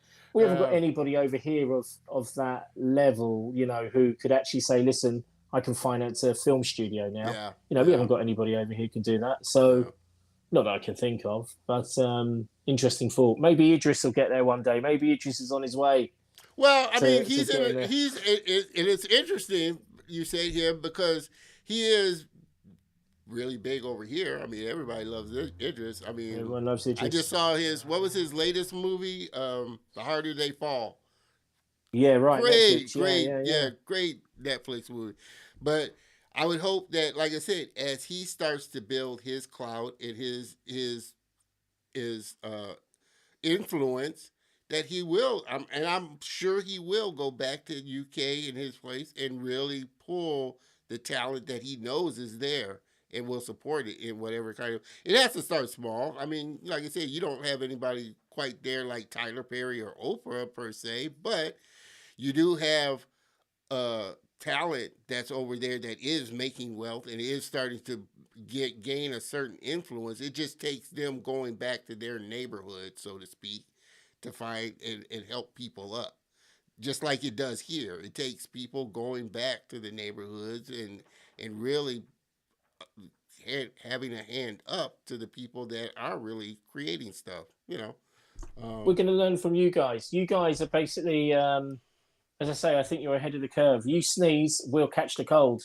You guys are going to show us, because, as I say, you're closer to that opportunity than I think we are, and you've got more people closer to achieving that than we have over here. Yeah. So we're going to learn from you guys, and I have one. I mean, we should move on, but I have one small reservation, which is, everybody wants to kind of say, look, we've got to develop our own IP and we've got to start making our own content and we've got to start, having our own channels. And my only reservation about that is that, you begin to marginalize the work into a small channel, which is only going to be seen by a few people. Whereas I want to live in a world where I switch on a channel and I've got a diverse range of material coming from all different angles, so that I'm fed lots of different perspectives on the world. Like, I don't just want to tune into, just one black channel that's constantly giving me black content. Or as much as I don't just want to Yeah. tune into a channel that's only giving me content with Caucasian stories. Yeah. Or it's I kind of want to see a mix, and I don't want to see things getting too marginalized and segregated. That's my Well, fear, I mean, I segregation. think that, but see, for me, I see that as the difference between, say, a black studio or a Latino studio that I've talked to, or even one. We know we are cognizant of diverse content, so it's not like, okay, this black studio is just going to do black stories, or this Latino is going. We're willing to do creative stories, whether it is pulling in, like I said, diverse characters more so than, say, a studio that's white owned. Now they are, but I think we're coming from a perspective of, well, we know what it's like to be marginalized, so we're not going to marginalize No, right? everybody else that's been marginalized. We're wanting diversity, so we're going to work with other diverse creators, whether it be a black company working with a Latino company to put Yeah, out and have characters of all colors. Even the content that I've seen coming from diverse studios, they're still including white characters. They're just putting a bigger face on the characters of color. They're still including white characters, whereas before we weren't even included for the most part, mm, or we were yeah, really far in the back. Like I said, I got this friend. Uh, he was my very first guest, Joshua Leonard, super crazy talented. He's done character designer, worked for Netflix and Sony and some of the other studios doing character design. But he created his own kind of IP content, Team Supreme, which is about disabled, kids with brilliant, superpowers, but that they're brilliant, disabled, like brilliant. autism and that. But Good, he's got all the characters are diverse colors.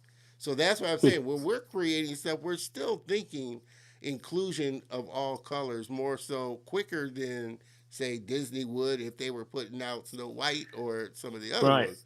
So like I You said, guys might those guys might be first onto it before the big companies will jump onto it, and actually maybe the big companies are waiting to see the small company how successful those small companies efforts are before they decide we can adopt this for ourselves and there's a market for it, but they might not want to test the water straight away. So I hear well, you. yeah, I hear what you're saying. Yeah, or there's maybe a companies great like opportunity. or companies like I said, Netflix or HBO that are willing to take that step and Yeah, create, like I said, and take a chance. Like I said, Netflix has done Maya in the Three, which is basically kind of a Mesoamerican story. I mean, they're willing. Companies like those are quicker to take a step towards the content that, say, Disney or Sony or some or Warner or some of the ones that have been around and been doing it a certain way for so long. They're going to be quicker to take that step more than you know right. those big guys will, which is why, Yes, like I said, they're Netflix doesn't have a problem with, like I said, all you got to do is make sure you go to them with a good story that they like, that they feel is gonna, really resonate with people, and you'll probably get a good deal with them. So that's why you're seeing all these independent small studios start to create their own stories and go to these companies like Netflix and HBO and that, because they're willing to take that step. They're willing to put it out there because they know that's what people want. Like I said, Disney, Warner, some of the bigger ones, they're slowly doing that. But like I was talking to, uh, he was on my show before, Jay Francis, great guy. He's over diversity for Disney, like VP of diversity. And I told him, I think of Disney like the Titanic. They're a really huge ship, and it takes a long time. They've been doing something so long and have this big framework, it takes them a lot longer to make a turn than, say, a company like Netflix that's relatively new, relatively not near the behemoth that Disney is, that they're willing to take that step to try something different, you know. Not to say Disney won't or hasn't, they have, you know, but it's going to take them a longer time to really, okay, not think about it quite as much as, say, like Netflix has or done, which, like I said, I think is what makes companies like Netflix really good, because they put out, they're willing to take that chance on content that, you know, like I said, other big studios just might be more hesitant to put out because they're just not sure. Right. Or that's I just hear not you. what they've done for so long. Right. Yep. Yep. I think I'm totally in agreement there. And I think that's the same thing that's probably happening over here. There is a willingness maybe, but I still think that even Netflix might be a bit big. Look, Netflix will take something, sure. They'll try their hand at a few curveballs, a few kind of risque kind of opportunities. I still think a lot of them over here will be waiting to test. They want the independent to test the water through their own channels first before they think they're going to adopt it. I think that's probably more likely over here, the route that we might need to take. That's not to say that you can't go knocking on the door straight away to a Netflix and follow you what you can. said. I think the opportunity is there. It's just maybe not as open as the opportunity of finding your own channel. But I love what you're saying, man. I love it. I love the idea of maybe seeing that happen. And you've got to give me a link to that guy's work, the one that he's done with the people with disabilities. I'd love to Joshua, see that. Joshua, like I say, crazy talented, man. I know for a fact that it's not going to be long before you see Team Supreme all over Team the place. Supreme, cool. Yeah, just fantastic work, idea. amazing work, and such a great guy. And like I said, guys, we're having a great conversation. And we're rolling. We're rolling almost in 2 hours. I'm sorry. Well, just do 2 parts. Cut it into 2 parts. 2 parts. I'm gonna have some micro content for sure.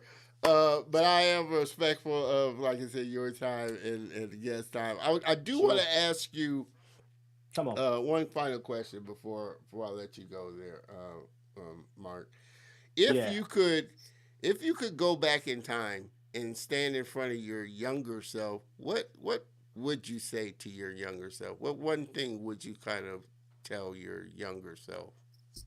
Wow, what a question. What a question.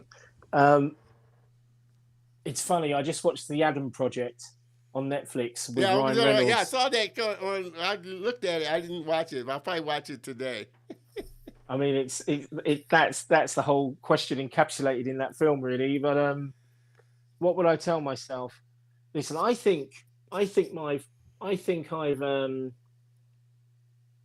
father, in the short time my father was alive to raise me, my father instilled a lot of great. He gave me integrity. He gave me some very good discipline that I've carried through my life. And I haven't really changed all that much and sort of diverted away from a lot of those things.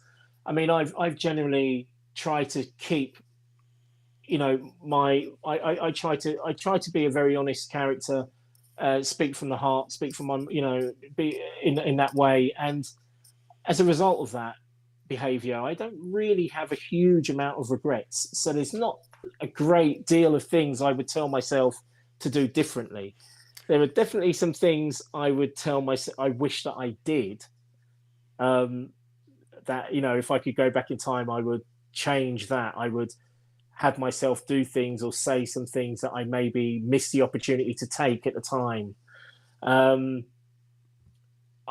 mean, what would I do? I suppose the thing I would tell myself is to maintain, stay disciplined and focused on the thing that you want and put the effort in every day to move yourself forward to that goal. And, don't skirt and don't get put off and don't get distracted, but keep your focus on what it is that you want and keep on working towards that goal. And don't let anything deter you along the way. I suppose the hard thing in life is that that you generally move in that direction, but you can be halted and, you know, if you like, I have this metaphor in my head sometimes that I'm on a wave, I'm surfing on a wave, and sometimes I can fall off that wave or come off my horse, and every now and again I've got to dust myself off and get back on again. Yeah. And I think that thing is, you know, that's the thing. I suppose if it was a young Mark I got to speak to, I would instill in him that lesson that, you know, just keep on moving forward. I think it comes from Rocky as well. You know, it's not about how many times you know, it's not about how many times you get knocked. Not how many times you get knocked down. It's how many times you get up. Sometimes you get back up. I mean, it's that kind of thing. That lesson there. I mean, it's a beautiful. I love Rocky, right? And I think that lesson is, if you can give that to a child, so that child never has a fear of failure, never has a problem with having a go at things, doesn't mind, you know, getting it wrong before they get it right, and is willing to keep on dedicating themselves and practicing their craft. I mean, I'm generally like that, but I wish I'm, you know, my battery's at about 63%. I wouldn't mind if I was operating at about a 90% level in that area. You know, I'd be a lot happier there. So I think that's maybe one of the main things I do. Just stay focused, don't give up, keep on moving forward. Don't be afraid of failing. You know, I made a film called Failing to Win with Russell Brand, and it's a big deal for me.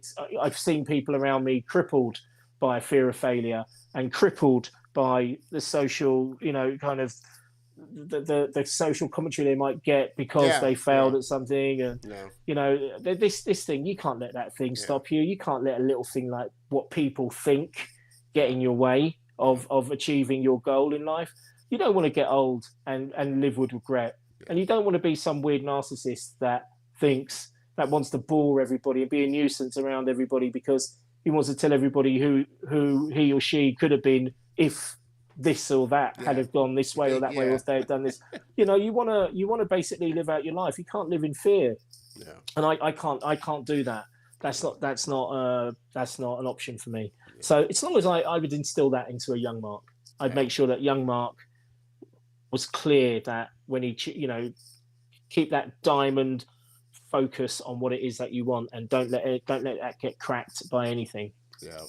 So with that, that's a bomb that I got to drop there. I hope you guys caught that bomb. Y'all need to listen to it for sure. With that, like I said, Mark, this has been a blast, a great one. I'm definitely looking forward. 2 hours. I think you hit the mark there. I got a couple of them that hit the 2 hour mark, but like I said, I always enjoy such a great conversation, which is why, like I said, and I know it goes by just so quickly. If you could, I would appreciate if you could hang out in the green room for just a minute while I close out the show. But I want to thank you so much for blessing us with your presence. One, thank you for the connection and in the first place and becoming friends. Like I said, and I got to tell everybody, it goes beyond you being on the show, our friendship. And so I'm so grateful that we connected and that we built this friendship and looking to strengthen it even more. So thank you so much for being a part of the Color of Motion family and just bless us with your years of wisdom and knowledge. What a pleasure. What a pleasure and what a lovely thing to say. Don, my man in the States. Thank you very much. My UK brethren over there. Again, if you could hang out for just a second while I close out the show, I'd appreciate it. Everybody, please help me thank my guest again and friend, Mr. Mark Pinheiro.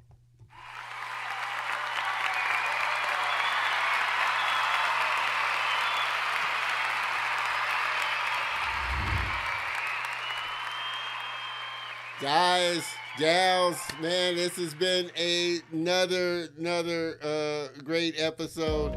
Like I said, I always have so much fun, and like I said, it just goes by just way too quick. Like I'm gonna have a lot of content with this. I'm gonna be able to slice this one up into a couple of episodes there.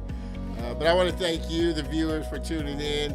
thank Mark for showing up and having just a blast chopping it up with him and talking about everything that's happening over in the UK, his thoughts, his journey, and just having all-around fun. For all of you, like I said, please,